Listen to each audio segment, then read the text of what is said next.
So first, President Diosdado Macapagal was born on September 28, 1910, from a very poor family in Lubao, Pampanga. He was known as the poor boy from Lubao. Macapagal graduated from the University of Santo Tomas and University of the Philippines, both in Manila, after which he worked as a lawyer for the government. He first won the election in 1949 to the House of Representatives, representing the 1st district in his home province of Pampanga. In 1957, he became vice president under the rule of President Carlos P. Garcia, whom he later defeated in 1961 election. As president, Macapagal worked to suppress graft and corruption and to stimulate the growth of the Philippine economy.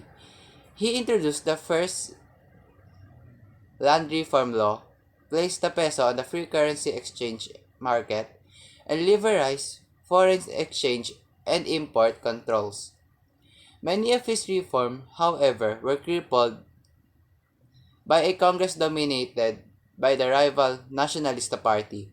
He is also known for shifting the country's observance of Independence Day from July 4 to June 12.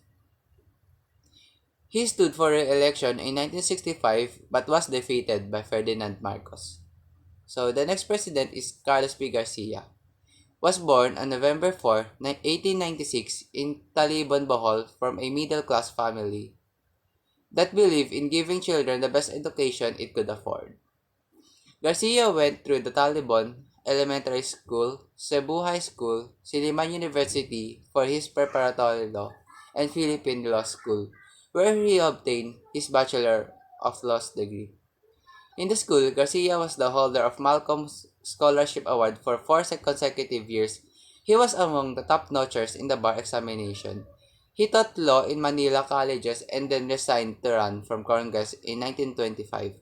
He was elected representative of the 3rd District of Bohol and held it for 6 years, then elected provincial governor of Bohol for 3 consecutive years. He drew the attention of both President Quezon and Vice President Osmeña and was chosen as Nacionalista Senate candidate in 1941.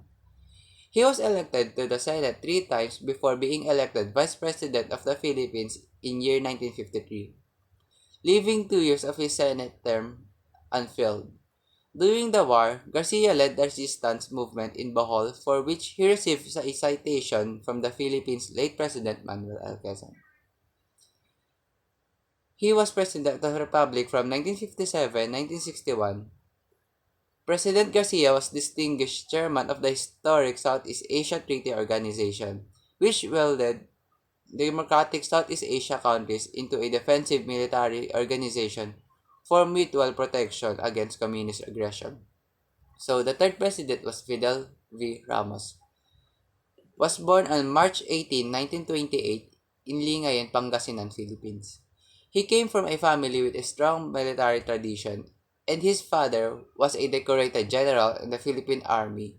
Ramos attended the United States Military Academy at West Point, graduating in 1950. He continued his military education in various institutions including the Command and General Staff College and National Defense College of the Philippines. Fidel V. Ramos had a distinguished military career in Armed Forces of the Philippines. He served in various leadership positions, rising through the ranks. Notably, he played a key role in the government's fight against communist insurgents and Muslim separatist groups, which were significant challenges during his tenure in the military. After his presidency, Ramos remained active in public life and diplomacy. He continued to engage in various international and domestic activities advocating for peace, good governance, and national development. Fidel V. Ramos is known for his statesmanship and dedication to the Philippines both in his military and political careers. His life's work has left a lasting impact on the country's historic and politics, and he is remembered as a president leader who played a pivotal role in significant events in the Philippines. The president the president that touched me the most. So the president that touched me the most is President Diosdado Macapagal. It taught me that even though we are not wealthy and rich, if we strive and work hard for it, we can be successful. It also taught me that no matter what happened, be true to everyone.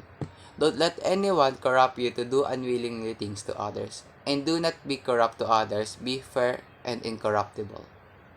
So, the first thing that pops up in my mind is the economic reform of President Fidel V. Ramos, since the country right now is in state of crisis when it comes to economy. Next is national unity and defense and security, since the Philippines government is not that united when it comes to decision making.